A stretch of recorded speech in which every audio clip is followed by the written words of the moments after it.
What up, it is Marcus Dynasty Dads, and we're back with wide receiver breakouts. What two receivers do I have that are deeper down the boards that I have breaking out in 2022? So we're gonna go through some. We already went through Christian Watson. If you haven't watched it, watch my short on Christian Watson, the 6'5", 220-pound receiver out of North Dakota State. That is a wide receiver that has a ton of potential, and I went through a good 60-second really summarize of Christian Watson. He is somebody that is moving up my boards that I really do like coming out of the rookie class in 2022. And there's always going to be some prospects to find in the first. And so if you did not watch, it would be Wednesday's video.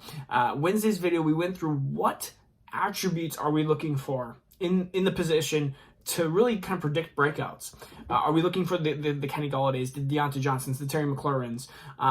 What are we looking for? What attributes predict a really good wide receiver that is a deep sleeper? And it is one of a couple of different things. It's either a player that is potentially a college dominator, which a high dominator score, which means you're getting a ton of target share, a lot of times in a smaller school.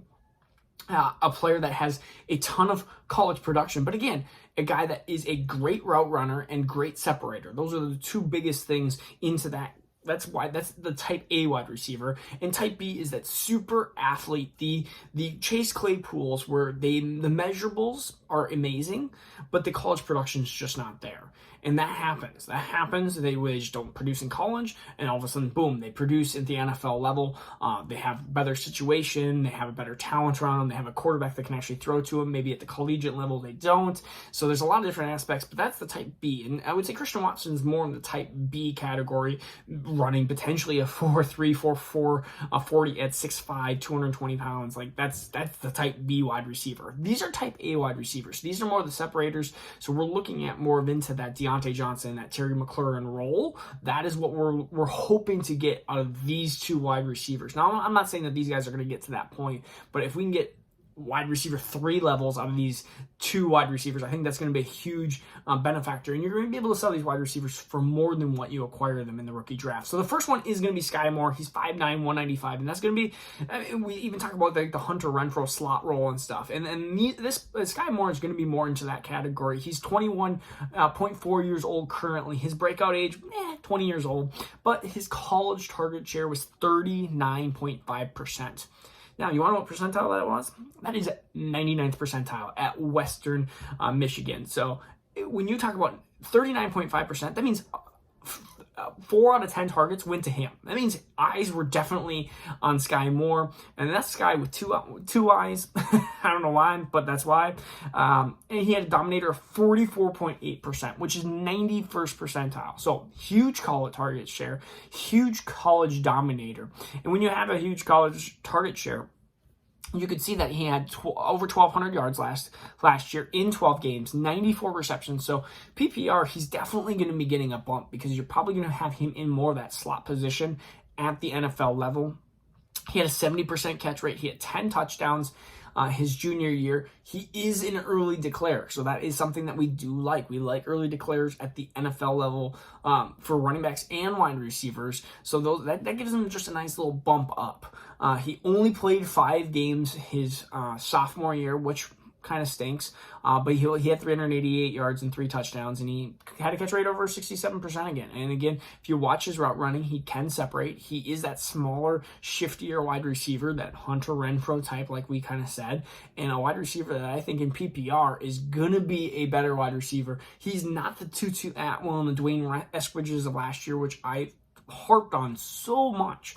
And I got so much crap on it, which was fine because I can be wrong at times, but I hated those wide receivers because they didn't separate. They were just kind of quick, twitchy, but they weren't the receivers that actually were, I'm going to just say, intellectually above the game, because there are wide receivers that will set up defenders and know, like in the chess, one step ahead. And that is what you want from some of these wide receivers. And Skye Moore shows attributes at that for the next level. And so the next wide receiver, he's 21.1 years old.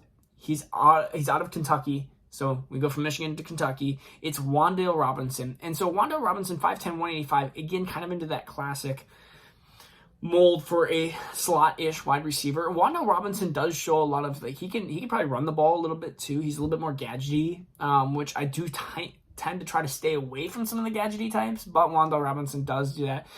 If you look at his breakout age, we love early breakout ages, an 18.7, which is 95th percentile. Wow, geez. So what that means is that when he's 18 and a half years old or 18 and 3/4, he's performing against 21-year-olds at the when he was at Kentucky, which you love seeing that. 39.3% college target share, 99th percentile. Him and Skye Moore just sitting in that little 1 percentile of 39% or more college target share, which is just ridiculous. It means that if the actually quarterback would throw more or better, or if they had a more high-powered offense, that these guys would perform at such a higher statistical level. And so that is kind of a nuisance, or that's kind of not a nuisance. That's kind of a projection of, like, hey, these guys could be good for next year at the rookie level. Also, college dominator, 37.3%. Not as good as Skye Moore, but again, good enough to really even show. Look at his junior year. It is statistically still amazing that he had over 100 receptions. That is crazy. 104 receptions in 13 games. 39% target share is just ridiculous. 1,334 yards and 7 touchdowns. He even had a 28% target share as a sophomore, but he was at Nebraska. He transferred from Nebraska to Kentucky. So even you can see 2 different teams that he owned that target share. So that's something to also kind of note, that when you have a player that was good, 28% for Nebraska, Big Ten school, goes to Kentucky, and still demands 39% target share, this is a guy that I really, really do like. And Wanda Robinson, I believe, is going to get drafted a lot higher than Skye Moore. I think Wanda Robinson will end up being a mid-second to late second round pick. And you're going to have decisions between Wanda Robinson and maybe a second or third round pick wide receiver that is not going to be nearly as talented.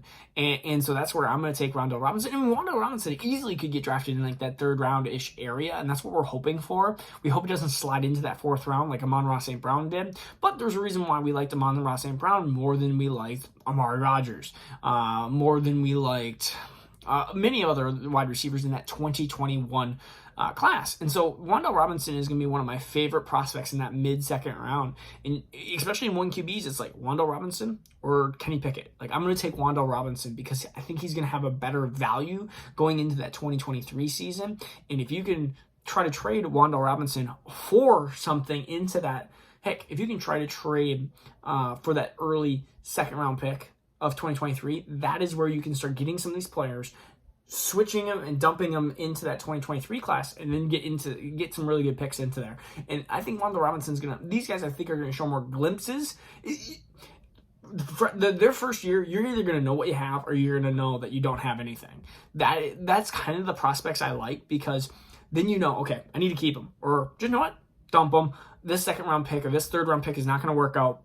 That's fine. I'll get more focused on some other players. I think the slot players, I think, are just, you're going to know or you're not going to know. Okay? Thank you for watching this channel. If you have any ideas of what you want for future content, please let me know. And subscribe if you want to get a free DeAndre Swift signed jersey when we hit 2,000 subscribers. All right? Peace out. Take care.